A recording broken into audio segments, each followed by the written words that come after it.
For Pacifica Radio, July 9th, 2017. I'm Scott Horton. This is Anti-War Radio. All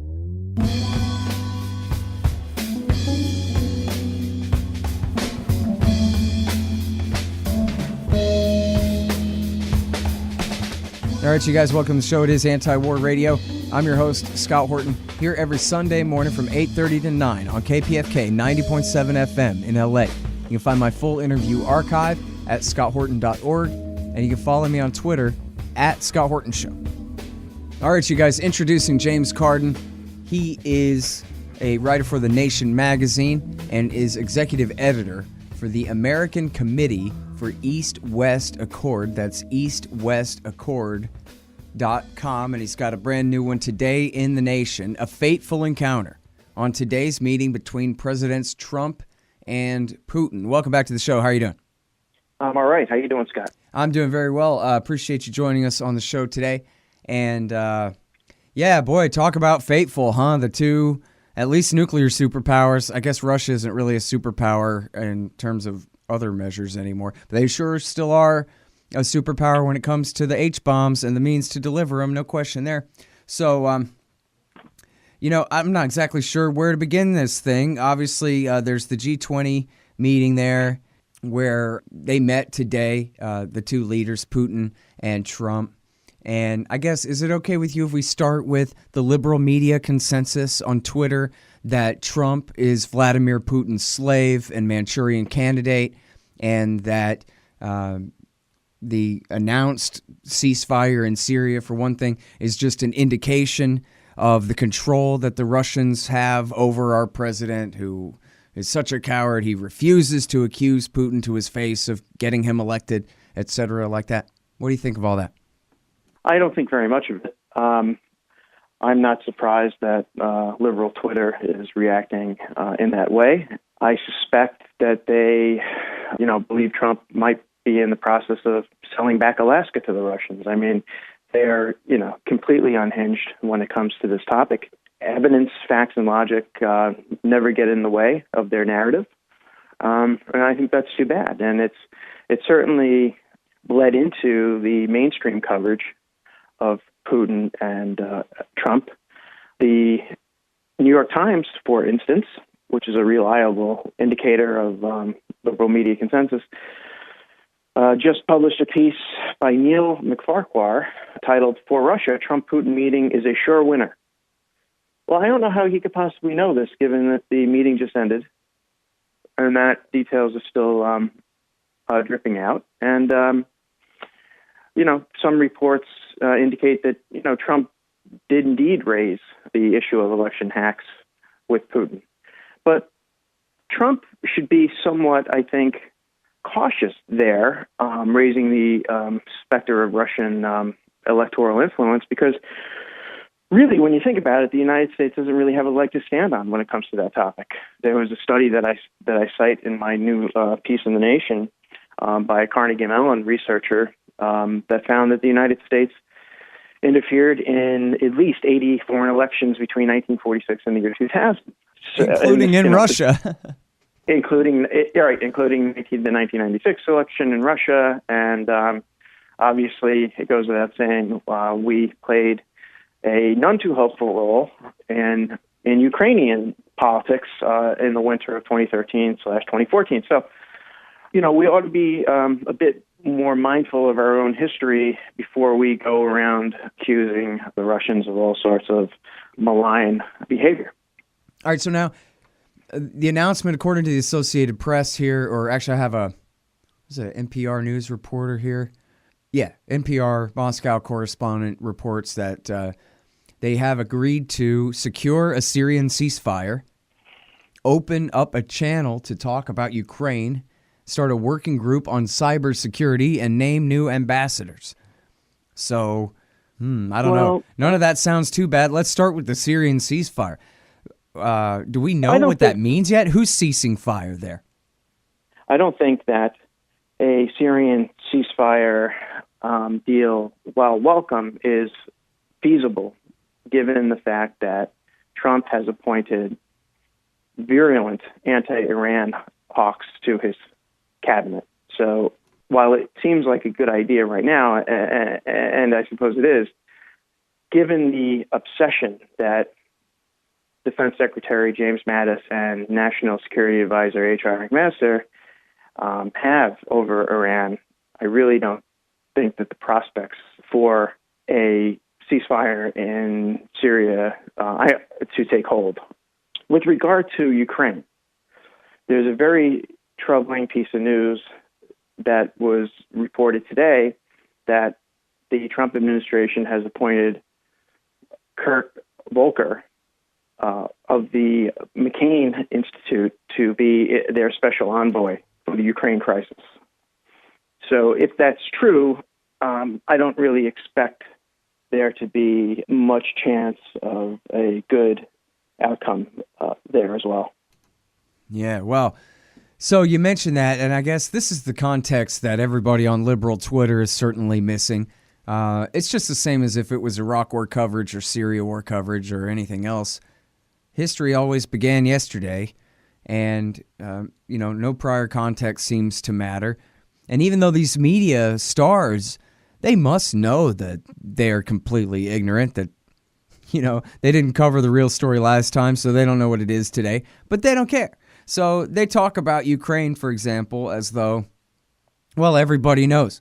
Russian aggression, evil Russia invaded Ukraine. They seized the Crimean Peninsula, which sounds pretty violent, right?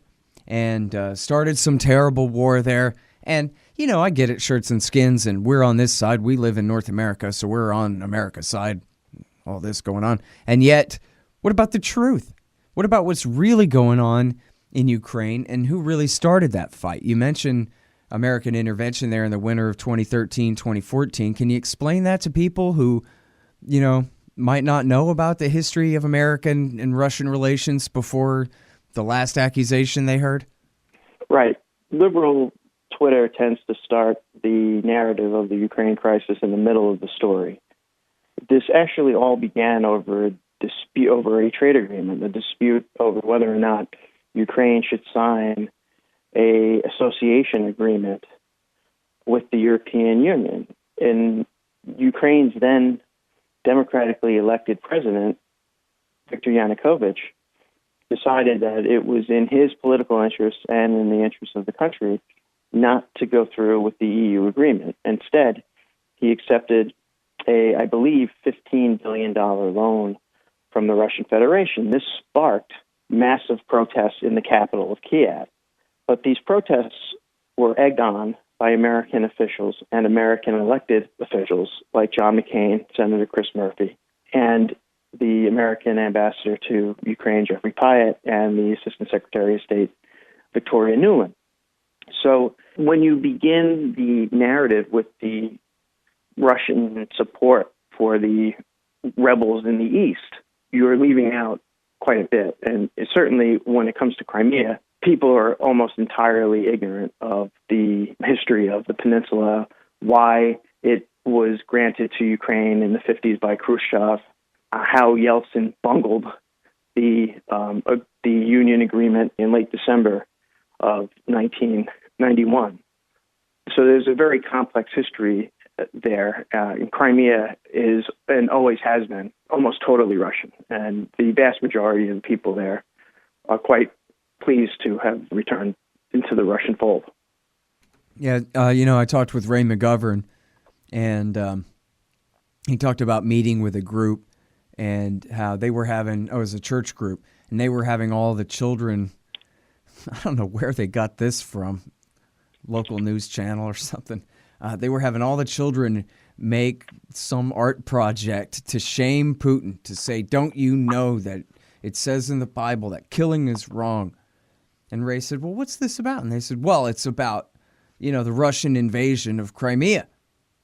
And Ray asked them, well, do you know how many people died in the Russian invasion of Crimea? And they said, well, we don't know. Thousands? Hundreds? 0. And he said, would you believe no one died? That there was no invasion at all? You could call it a seizure, I guess, but one where the people there were glad to go along. As you said, the Crimean Peninsula goes back under Russian control to certainly the 18th century. And so, they were floored. All they knew was, Putin is the devil according to TV. He did something horrible. We're all against it. And unless you're lucky enough to have Ray McGovern, of all people, stumble into your church group, this is what you're left to believe. There's nobody else to correct it except this you and me. This points to another problem with the mainstream media. Someone like Ray McGovern has deep expertise in intelligence matters and in Russia in particular. He is a true, actual, literal Russian expert. He is never, and I mean never, on MSNBC, CNN, or Fox. So instead, these outlets put on people like David Korn and Joy Reid, and they present themselves as foreign policy experts knowledgeable in Russian matters when they have absolutely no worldly idea what they're talking about. Right. In fact, David Korn is one that I was thinking of from this morning on Twitter, tweeting out pictures of, look, Trump and Putin warmly greeting each other. It looks like Trump pats Putin on the back and says, "Good job, Putin," or something. Look, a handshake. And we're just all day long, we're supposed to be terrified of this. This is supposed to all be an indication of something going terribly wrong. And, I'm sorry I'm lecturing everyone else and I guess you on your own interview here, but I know you feel the same way about it. It's just crazy to me that for a guy who is nothing but flawed. I mean, we're talking about Donald Trump. Here, he's horrible on everything. As president, he's horrible on virtually everything. And the one thing that gives him a comparative advantage over the establishment in D.C., it's not trade deals or anything like that. He's horrible on those too. It's that he's a little bit less worse on Russia. Like, this is the one thing. You can't even call it redeeming because it's nowhere near enough to redeem the man. But he's a little bit less worse. And that's the one thing that everybody targets him for. You have the liberals are now the McCarthyites. I saw a thing just a little while ago where Glenn Greenwald is being accused of reporting directly to Putin. Everybody knows that. The Intercept is also a Russian plot. The scholar, Timothy Snyder, that wrote Bloodlands, was tweeting out last night that, well, of course, the NRA wants Americans to all kill each other because the NRA is a pro-Russia organization. As though supporting gun rights means supporting everyone killing each other. And then from there to, because it's all a KGB plot, I mean, what in the world? I mean, the first thing, you mentioned Snyder. I would urge Snyder to read his own work. In Bloodlands, Snyder showed quite convincingly how Ukraine's, how should we put this, dark history in the Second World War and how that colors politics in that country to this day. I don't know what happened to the Timothy Snyder, who of when was it 2010, who wrote Bloodlands, but it's been a remarkable transformation. The stuff with Greenwald, that's of a piece with everything with liberal Twitter. You can't make the case. You can't make a rational case that the United States and Russia have certain security interests in common without being smeared.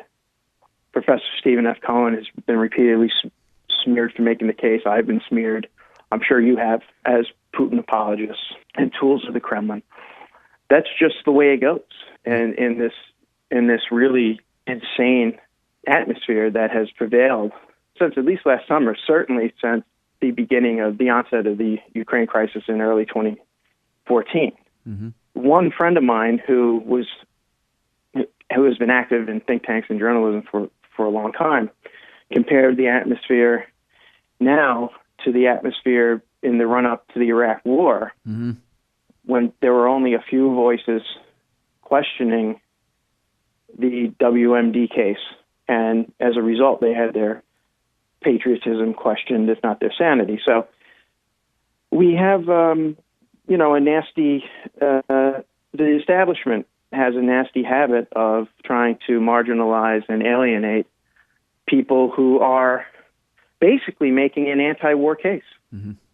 And that's really the heart of the case. And I find it deeply puzzling for someone who's not, someone like myself who's nominally, I suppose, a Democrat, that, many on the left are perfectly okay with endless imperial wars. Very puzzling. I was having dinner last night with a friend of mine who was part of the Hillary campaign. And this is a person who's a very experienced diplomat, a very bright person. And she said to me that we know, as a matter of fact, that Jared Kushner took a $245 million loan from a KGB-connected bank. And so I was quite taken aback by this because it was the first I was hearing of it. And I said, okay, well, and I consulted my phone, Googled, and it turns out that the KGB-connected bank that my friend was referring to is a little organization in Germany called Deutsche Bank. So I tried to make the case that perhaps she was being led astray by the idea that Deutsche Bank, one of the largest and most reputable banks in the world, is somehow connected to the KGB. But Democrats find themselves largely inhabiting a fact-free zone when it comes to the issue of Mr. Trump and Russia.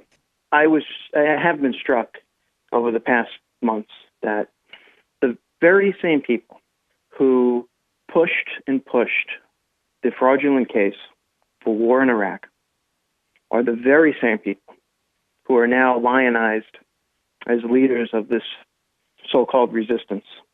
It's the same folks. It's Andrew Sullivan. It's David Frum. It's Jonathan Chait. It's the whole crew from the old New Republic. They are busy pushing this Russia conspiracy every bit as hard as they pushed the case for war with Iraq.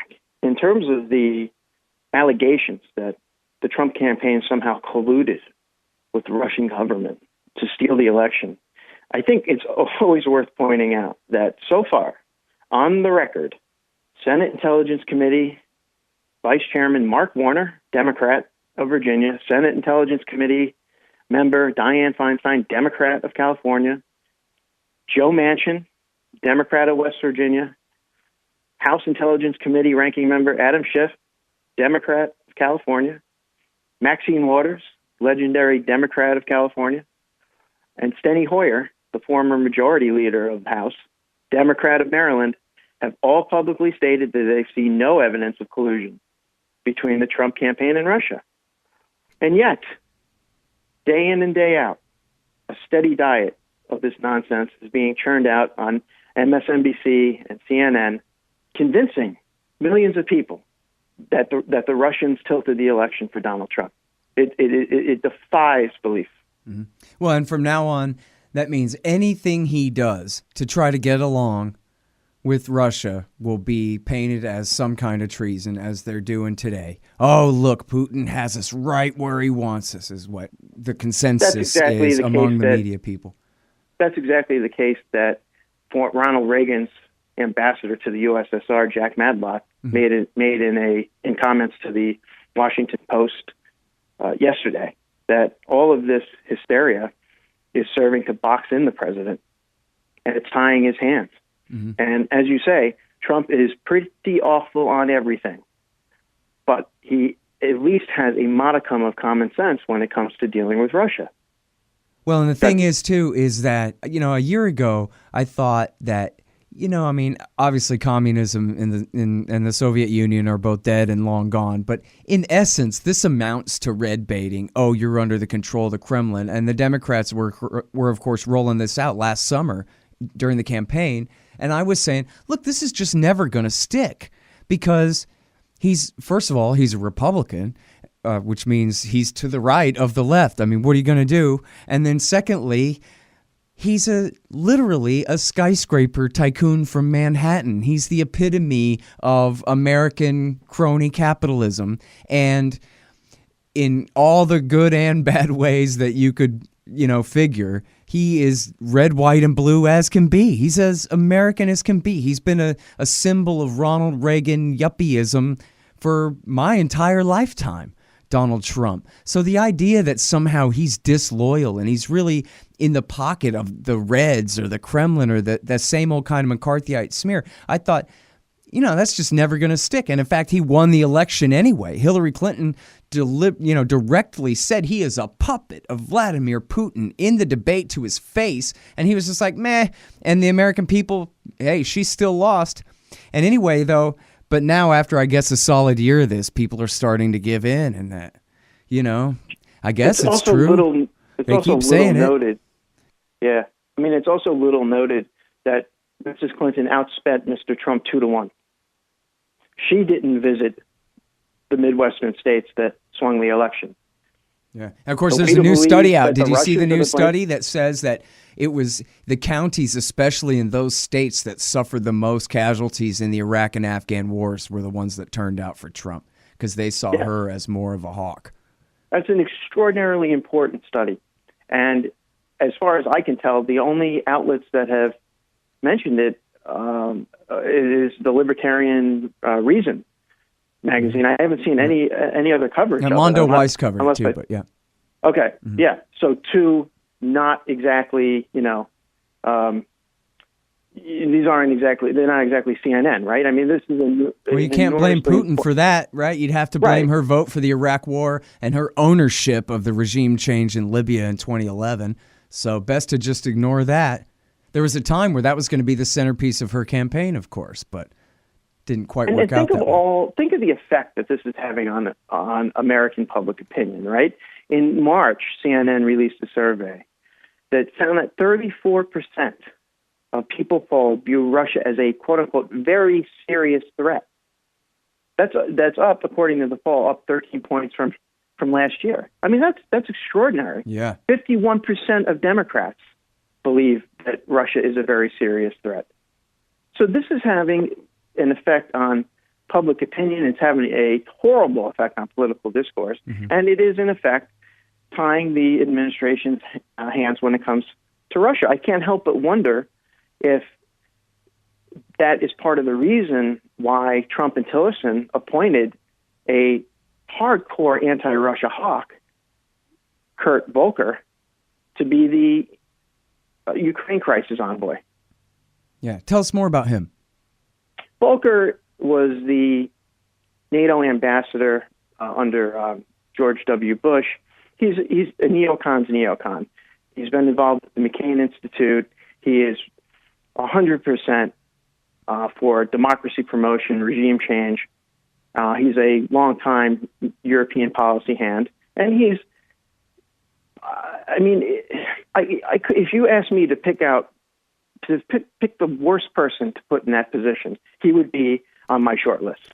Well, now, all right, McCain severely questioned the new Deputy Secretary of Defense about whether he supported arming the Ukrainian government with what McCain, of course, calls defensive weapons.